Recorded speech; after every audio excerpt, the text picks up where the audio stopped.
तो कहानी की शुरुआत होती है एक केयर टेकर से, जो जब अपना काम कर रहे होते हैं तो बच्चों के डैड उसे बुलाते हैं अपने पास। पता चलता है कि इस केयर टेकर ने एक बहुत बड़ा झूठ बोला था इस फैमिली के साथ। उसका असली नाम जेनिफर था और उसने कुछ और बताया हुआ था। वो आदमी कहता है, सच बताओ यहाँ किस इरादे से आई हो, नहीं तो मैं तुम्हारी पुलिस में कंप्लेन कर दूंगा। पुलिस का नाम सुनते ही जेनिफर डर जाते हैं और टेबल पर पड़ा एक वॉच उस आदमी को मारते हुए उसके हाथ से अपना पासपोर्ट छीनकर यहाँ से भाग जाती है।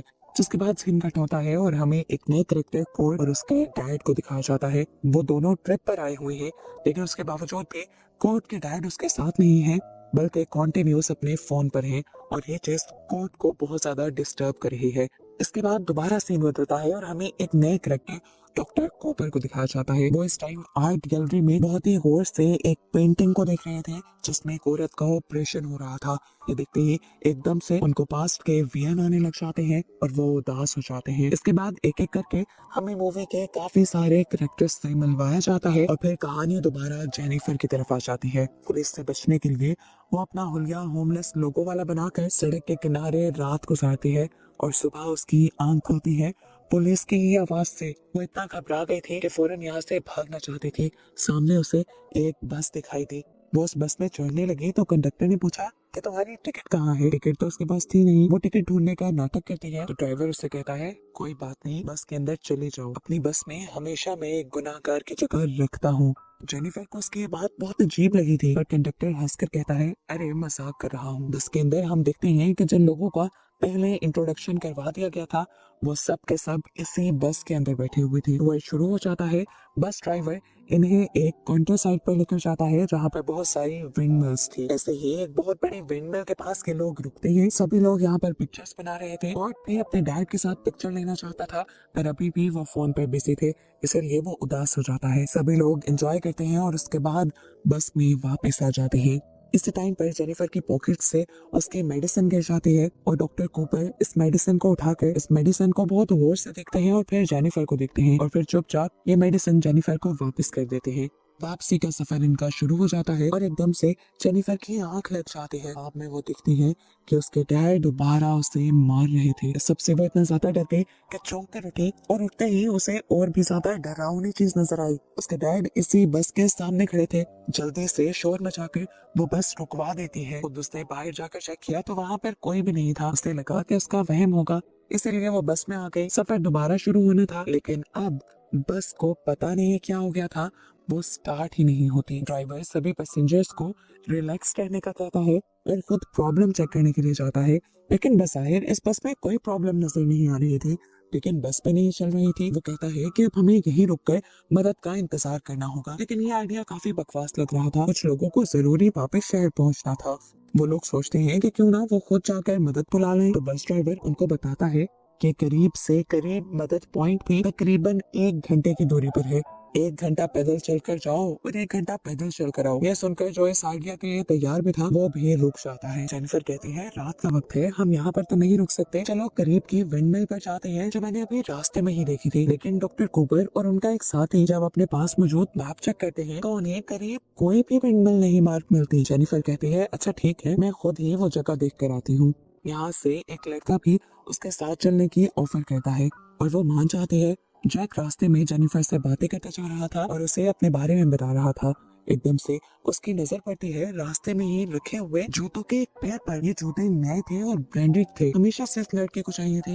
इसलिए जैसे ही वो इन जूतों को उठाता है तो यहाँ उसके सामने एक खौफनाक मंजर चलने लगता है, जिसमें वो एक औरत को बुरी तरह से मार रहा था। उसके बाद यहाँ पर एक ना दिखने वाली चीज आ जाती है और ये चीज, ये एंटिटी एकदम से अपने अजीब से टूल से इस लड़के की टांगे काट देती है, जिसके बाद वो एंटिटी जैक का सर भी कुचल देती है। ये सारा नजारा देखकर जेनिफर इतना ज्यादा डर गई थी कि वो वापस बस की तरफ भागने लगी। सब लोगों के पास पहुंचते ही उसने सबको वो सब बताया जो उसने देखा था, लेकिन यहाँ पर कोई भी उसकी बात पर यकीन नहीं करता। डॉक्टर कूपर तो ये भी जोर देते हैं कि जरूर जेनिफर ने हेलुसिनेशंस देखे होंगे, क्योंकि मैंने अभी कुछ देर पहले उसकी मेडिसिन देखी है। वो हेलुसिनेशंस के मेडिसिन लेती है। सब लोग जेनिफर को चुप करवा देते हैं और जेनिफर भी गाड़ी में बैठ जाती है, लेकिन अगले ही पल उसे वो एंटिटी अपने बस के बाहर दिखाई देती है और वो चिल्ला के सबको उससे बचने को कहते हैं। इस मरतबा भी कोई भी जेनिफर की बातों पर यकीन नहीं करता, बस चलती रहती है और अचानक से फिर एक परिंदा दरख्त की विंडो से टकराता है। सब घबरा जाते हैं, बस आउट ऑफ कंट्रोल हो जाती है और जाकर पानी में गिर जाती है। सभी बहुत ज्यादा घबरा गए थे, इससे पहले कि बस पूरी तरह पानी में डूब जाते और ये लोग भी मर जाते, किसी तरह ये सब पानी से निकलने में कामयाब हो जाते हैं। और इस सारे खतरनाक सीन के अंदर कोर्ट को चोट लग जाती है। ये देखकर कोर्ट के डैड बहुत ज्यादा घबरा जाते हैं, क्योंकि कोर्ट को ऐसी बीमारी थी जिसकी वजह से उसकी चोटों में से खून नहीं रुकता था और एक चोट उसके लिए जानलेवा भी साबित हो सकती थी। इस टाइम पर सभी लोग करीबी विंड मिल पर ही वापस आने का डिसाइड करते हैं, जहाँ पर पहले जेनिफर जाने को कह रहे थे और ये लोग नहीं मान रहे थे, लेकिन अब जेनिफर उन्हें वार्न करती है कि प्लीज वहां मत जाना, वहां पर किलर है। लेकिन इस मर्तबा भी हमेशा की तरह सभी लोग जेनिफर की बातों को नजरअंदाज कर देते हैं। सब लोग पैदल चल रहे थे और तभी तकाशी नाम के एक लड़के को यहाँ जंगल में अपना डॉग नजर आ जाता है। उसका डॉग कैसे यहाँ पर हो सकता था जब वो उसे यहाँ लाया ही नहीं था। ये सोचे समझे बगैर वो उस डॉग का पीछा करने लग जाता है और एकदम से उसके आसपास की दुनिया ही बदल जाती है। ये जगह उसके लिए जानी पहचानी थी और यहाँ पर एक चेयर भी थी जो उसकी ग्रैंड माँ की थी। वो फौरन से उस चेयर के पास जाता है और देखता है कि वहाँ पर उसकी ग्रैंड माँ थी। वो अपनी ग्रैंड माँ से माफी मांगने लगा कि मैं आपको आखिरी वक्त में छोड़ दिया था, मुझे ऐसा नहीं करना चाहिए था और मुझे इसका बहुत ज्यादा गिल्ट है। जिस दौरान वो रो रहा था और बिल्कुल अपने आप में मगन था, हमने देखा कि वो एंटिटी, वो किलर अब उसके पीछे आकर खड़ा हो चुका है। इसी दौरान बाकी लोग भी उस विंडमिल के अंदर पहुंच जाते हैं। ड्राइवर सब लोगों को यहीं पर रुकने को कहता है और खुद यहाँ से बाहर चला जाता है। डॉक्टर कूपर कोर्ट के जख्म का इलाज करते हैं और कोर्ट के पैनिक हुए डैड को ये यकीन दिलाते हैं कि आपका बेटा जल्द ही ठीक हो जाएगा। अब यहाँ पर जेनिफर नोटिस करती है कि एक आदमी यहाँ से गायब है, वही जो अपने डॉग के पीछे भाग कर गया था। बस के बात का सुनना था और ये लोग पैनिक हो जाते हैं और आपस में ही बहस शुरू कर देते हैं। कोर्ट इनकी लड़ाई से तंग आ जाता है और उन्हें कहता है बस करें प्लीज, बड़े लोगों जैसा बिहेव करें आप लोग। इसी सारी बहस के दौरान ड्राइवर को यहाँ से एक सदी पुराना एक डॉक्यूमेंट मिलता है। इसमें एक मिलर की मौत की सजा के बारे में लिखा हुआ था। मिलर वो होते हैं जो इन विंड मिल्स को चलाते हैं। मिलर को मारने की सजा इसलिए दी गई थी क्योंकि उस पर इल्जाम था कि उसने डेविल के साथ यानी शैतान के साथ कोई डील कर ली है। कोर्ट के डैड इस बात को इग्नोर कर देते हैं और ड्राइवर से भी कहते हैं कि इतनी अजीबोगरीब बातें करने की यहाँ जरूरत नहीं है। सभी जानते हैं कि ना तो दुनिया में ऐसी चीजें एग्जिस्ट करती हैं और अगर करती भी हैं तो आज के दौर में बिल्कुल भी सामने नहीं आती। डॉक्टर कूपर को ये कहानी काफी इंटरेस्टिंग लगती है और वो कहानी ये पढ़ने लगते हैं। इसमें लिखा हुआ था कि एक मिलर ने अपनी रूह को शैतान को बेच दिया था ताकि उसके विंडमिल के ब्लेड्स बगैर हवा के भी चलते रहें। एक दिन गांव का एक इंसान नोटिस करता है कि इस वाले मिलर के आटे के बैग में से एक इंसानी दांत निकला था। उसे शक हुआ कि कहीं ये मिलर कुछ गलत तो नहीं कर रहा।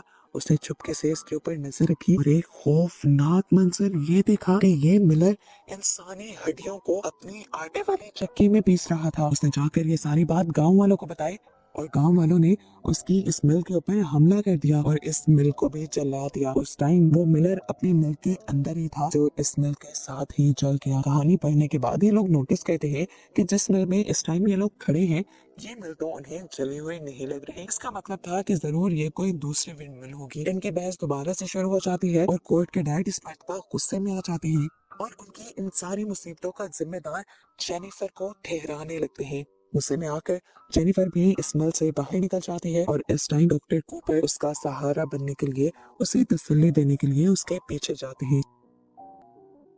जब डॉक्टर कूपर उसे रिलैक्स करने की कोशिश करते हैं तो उल्टा वो डॉक्टर कूपर के ऊपर ही इल्जाम लगा देते हैं कि आपने ही सबको बताया है कि मैं पागल हूँ और इस तरह सबको मेरे खिलाफ कर दिया है। कूपर नरमी से पूछते हैं कि क्या सच में तुम्हें हेलुसिनेशंस नहीं होते, जिस पर वो कहते हैं हाँ होते हैं, लेकिन उसके बावजूद वो किलर असली था।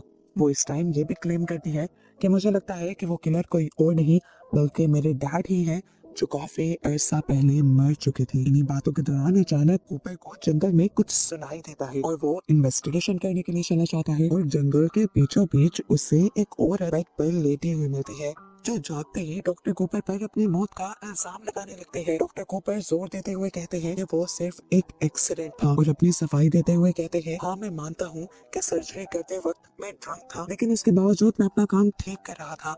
उसके कहते ही यहाँ पर वो किलर आ जाता है और डॉक्टर कूपर को बुरी तरह से मार देता है।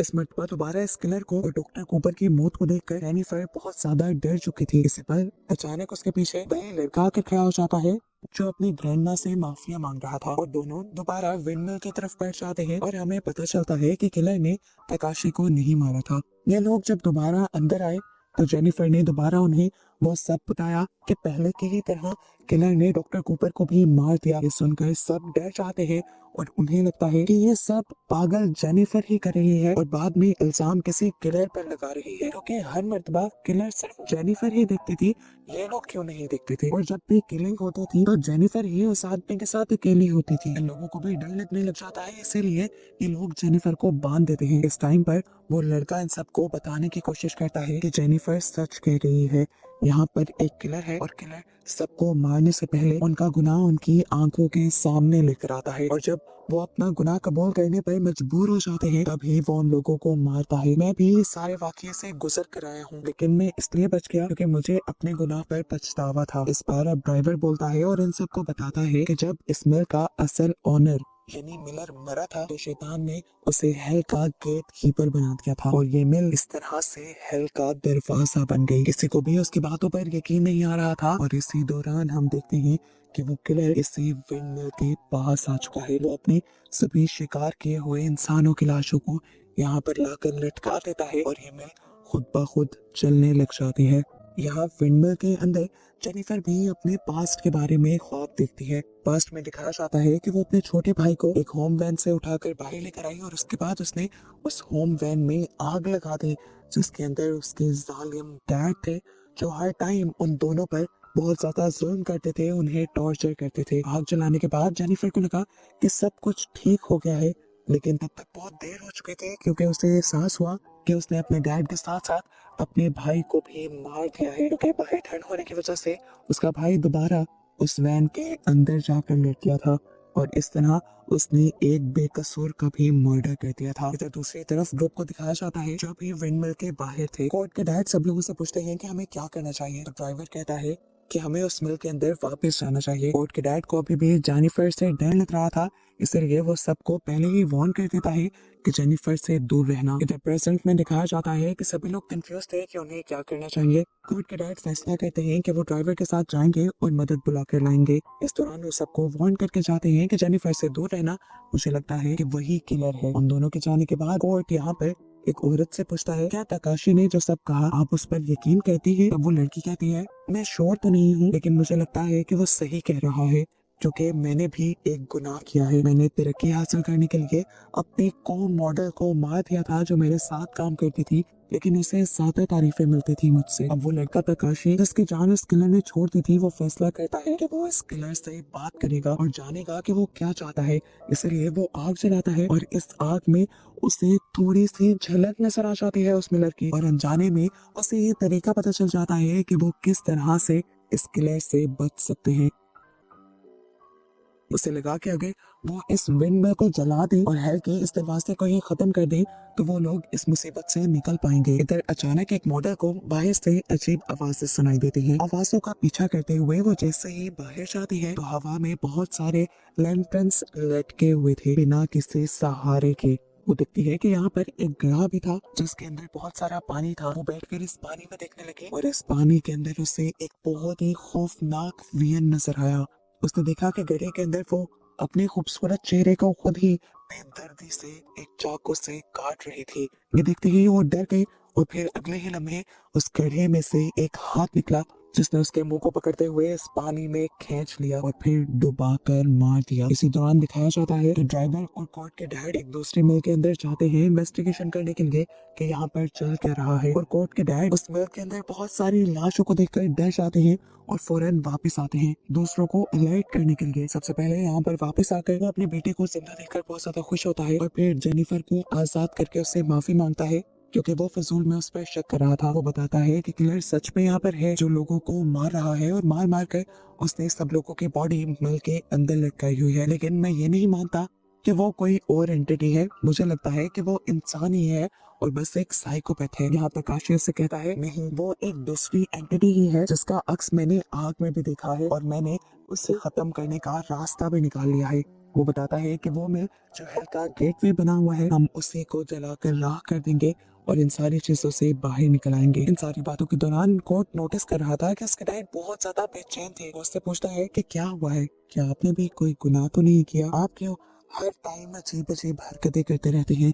अपने बेटे के मुंह से ये बातें सुनकर वो खुद भी डर जाते हैं। गॉर्डन से कहता है, आप मुझे मेरा पासपोर्ट क्यों नहीं देते और मुझे मेरी मॉम से कांटेक्ट क्यों नहीं करने देते, मैं उनके पास क्यों नहीं जाऊंगा। कोर्ट के डैड और भी ज्यादा घबराने लगे थे और अब उनसे बर्दाश्त नहीं हो पाता और वो अब अपना राज पे उगल देते हैं। वो अपना गुनाह कन्फेस कर देते हैं कि उन्होंने अपनी वाइफ को मार दिया था। ये सुनकर सारे यहाँ पे सुन खड़े रह गए थे। कोर्ट को भी यकीन नहीं आ रहा था कि उसके डैड एक किलर हो सकते हैं। वो बताता है कि तुम्हारी मॉम ने मेरी जिंदगी बहुत मुश्किल बना दी थी, मैंने उसे डाइवोर्स भी दे दी और फिर वो तुम्हारी कस्टडी के लिए मुझे तंग करने लगे। मेरे पास कोई रास्ता नहीं बचा सिवाय उसे मारने के लिए। सारी सच्चाई सुनने के बाद कोर्ट रोते हुए इस जगह से भाग जाता है। जेनिफर फौरन उसके पीछे भागती है और उसे आखिर एक दरख्त के नीचे बैठा हुआ देख लेती है। कोर्ट के डैड भी उसे ढूंढने के लिए बाहर निकले थे। उन्हें तो काफी देर तक अपना बेटा नहीं मिलता और फिर जमीन पर पड़ा हुआ उसके बेटे का बैग मिलता है, जिसे निकाल कर वो देखता है कि बैग में उसके बेटे और उसके मॉम की तस्वीर थी। तस्वीर में साफ नजर आ रहा था कि उसका बेटा उसकी मॉम से बहुत ज्यादा अटैच था। वो अपने ख्यालों में खोया हुआ था कि अचानक यहाँ पर मिलर आ गया,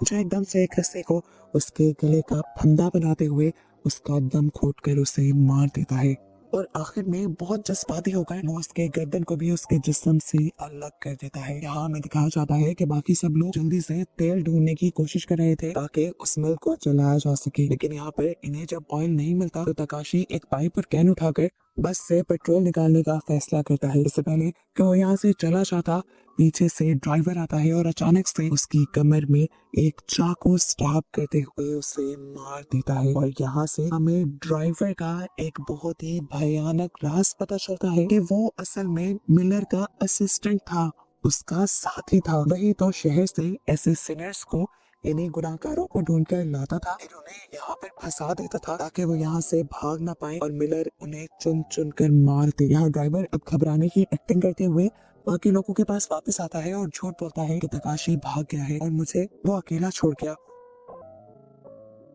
वो इन सब लोगों से कहता है, हमें अभी भी पेट्रोल को ढूंढना चाहिए ताकि हम उस मिल को जला सकें। अब बस 3 ही लोग तो बचे थे, ड्राइवर, जेनिफर और कोर्ट। वो तीनों बस की तरफ जाते हैं। जेनिफर बस के ऊपर चढ़कर अपनी बोतल के अंदर पेट्रोल भरती है और पेट्रोल लेने के बाद ये जल्दी से उसी मिल के पास वापस आ जाते हैं।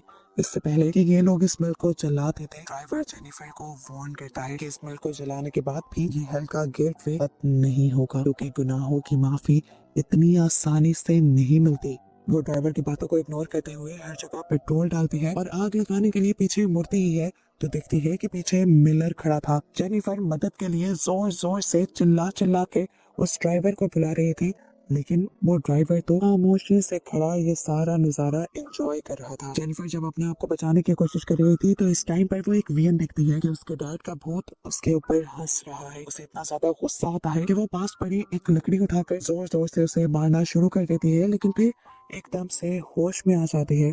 उसे पता चलता है कि जो उसने देखा था वो भी उसकी नजरों का धोखा था और वो अभी भी मिलर के ही कब्जे में थे। इधर ड्राइवर आखिरी बचे हुए इंसान यानी कोर्ट को भी मारने की तैयारी करते हुए उसे मिल के अंदर ले जाता है, लेकिन कोर्ट को अब भनक हो चुकी थी। अपने आप को बचाने के लिए वो ड्राइवर को चकमा देता है और इस मिल्क में अपना लाइटर चलाकर फेंक कर जल्दी से इस मिल से बाहर निकल आता है। दिखाया जाता है कि मिलर भी इसी जलती हुई आग में गिर चुका था और ड्राइवर भी अंदर ही था, यानी दोनों अब मर गए होंगे। लेकिन यहाँ दिखाया जाता है कि ड्राइवर अभी भी मरा नहीं था, उसने दोबारा कोर्ट पर हमला किया और कोर्ट को बचाने के लिए जेनिफर उस जलती हुई मिल के अंदर चली गई और उसने बिना सोचे समझे ड्राइवर के गले पर हमला करके उसका गला काट दिया, जिसके बाद वो कोर्ट का हाथ पकड़कर जल्दी से इस जलती हुई मिल से बाहर निकल आते हैं और फाइनली ये लोग अपनी जान बचाने में कामयाब हो जाते हैं। इन दोनों की सांस में सांस आई थी। इन्हें ऐसा लग रहा था कि जैसे ये बस एक बुरा ख्वाब था जो खत्म हो गया।